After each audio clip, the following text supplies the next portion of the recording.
시청자 여러분 안녕하십니까? 한 주간의 의학 산업계 주요 현안을 살피는 이슈 진단 코너입니다. 코로나19라는 신종 감염병의 등장으로 참 힘든 한 해였습니다. 주식시장도 어느 때보다 예측하기 힘든 시기를 보냈는데요. 오늘은 제약바이오 산업 2팀 안경진 기자와 함께 제약바이오 기업들의 올 한 해 주가 흐름을 짚어보는 시간을 갖겠습니다. 네, 안 기자, 최근 주식시장 상승세가 정말 어마어마한데요. 연초랑은 사뭇 분위기가 다릅니다. 그렇습니다. 연초에는 전반적인 주식시장 분위기가 암울했죠. 3월 11일 세계보건기구가 팬데믹을 선언하고 전 세계 증시는 폭락장을 연출했는데요. 이후 V자로 반등하는 양상을 나타내다 최근에는 연일 각종 지수가 최고가를 경신하고 있습니다.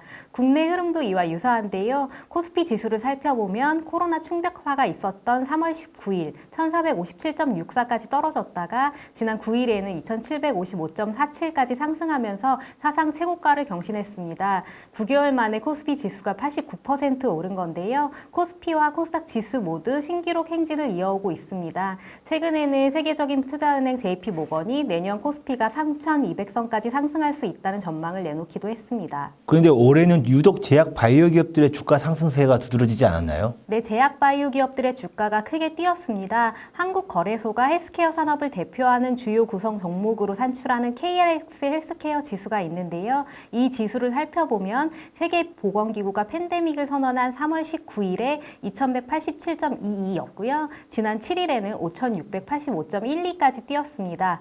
9개월 만에 160%가량 오른 건데요. 이 KRX 헬스케어 지수를 구성하는 제약바이오 기업 87곳의 시가총액은 무려 243조 원에 달합니다. 코로나 유행 초기에는 확진자가 늘어나면서 주가가 떨어진 양상을 보였는데요. 최근 확진자가 더 늘어나고 있지만 주가 흐름 그렇지 않은 것 같아요. 이게 백신이나 치료제 개발에 대한 기대감 때문인가요? 네, 사실 증시 변화를 한두 가지 요인으로 설명하긴 어려운데요. 말씀하신 것처럼 코로나 치료제와 백신 개발 성공에 대한 기대감이 반영됐다고 바라보는 견해가 많기는 합니다. 실제로 글로벌 증시 흐름을 살펴봐도 화이자, 바이오엔테크와 모더나가 개발한 코로나 백신이 긍정적인 임상 결과를 확인했다는 발표가 나올 때마다 지수가 오르는 현상이 뚜렷하게 확인되기도 했죠. 유동성이 풍부해진 데다 내년에 본격적으로 백신이 보급되고 나면 산업 전반 경기가 회복세로 돌아서면서 기업들의 실적이 반등할 것이란 낙관론이 이렇게 영향을 미치고 있는 것으로 확인됩니다. 전반적으로 제약 바이오 산업이 코로나 수혜 업종이라고 지목되면서요. 확실히 팬데믹 사태를 겪으면서 국내 증시에서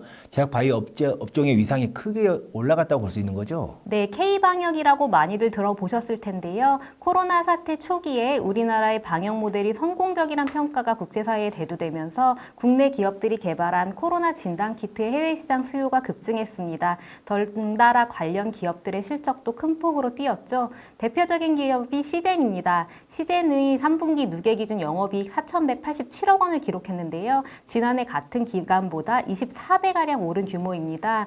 코로나 사태 발생 초기부터 진단시약을 개발하고 전 세계 70여 개국에 관련 제품을 수출하는 선제적인 대응에 나서면서 수출 알짜 기업으로 거듭났습니다. 시젠 말고도 코로나 진단키트를 생산하는 대부분의 바이오 기업들은 수출 실적이 오르면서 실적이 큰 폭으로 오른 양상입니다. 최근에 보면 코로나 백신이나 치료제를 개발한다고 선언한 업체들의 주가가 급등하는 사례가 많이 연출되는 것 같은데요. 네, 맞습니다. 셀트리온이 대표적이죠. 코로나 항체 치료제를 개발한다고 선언하고 임상 진행 상황을 보고할 때마다 주가가 급등하는 양상을 보였습니다. 삼성바이오로직스는 코로나 치료제를 개발 중인 글로벌 제약사에 위탁 생산 계약을 수주했다는 소식이 전해질 때마다 몸값이 급등했습니다. 그리고 전통 제약사들 중에선 녹십자가 코로나 혈장 치료제를 개발, 생산한다고 선언하면서 주가가 큰 폭으로 뛰었습니다. 이 혈장 치료제는 코로나 완치자의 혈장에서 면역 원성을 갖춘 항체를 추출해서 만드는 의약품인데요. 최근에 7곳 전북대 병원에서 코로나 확진 판정을 받은 뒤 치료를 받아온 70대 남성이 이 혈장 치료제를 투여받고 완치받았다는 소문이 전해지기도 하면서 주가가 또 올랐습니다. 네, 올해 주식시장에서 가장 주목을 받는 기업 중 하나가 신풍제약인데요. 말라리아 치료제를 코로나 치료제로 개발한다는 소식이 전해진 이후 주가가 아마 엄청 뛰었던 걸로 기억하는데요. 네, 신풍제약도 코로나의 대표적인 수혜기업 중 하나죠. 9일 기준 신풍제약의 시총 규모는 10조 936억 원입니다. 코스피 시총 순위 34위 수준인데요. 제약 바이오 기업들 중에선 삼성바이오로직스와 셀트리온, 셀트리온 헬스케어, SK바이오팜에 이어 5번째로 시총 규모가 큽니다. 연초 3,502억 원에서 11개월여 만에 시총 규모가 30배 가까이 불어났습니다.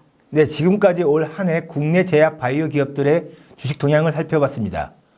코로나 극복에 대한 염원이 참 높은 상황인데요. 하루빨리 안전하고 효과적인 백신과 치료제의 보급으로 코로나 이전의 일상으로 돌아갈 수 있길 기대해 보겠습니다. 이상으로 이슈 진단을 마치겠습니다.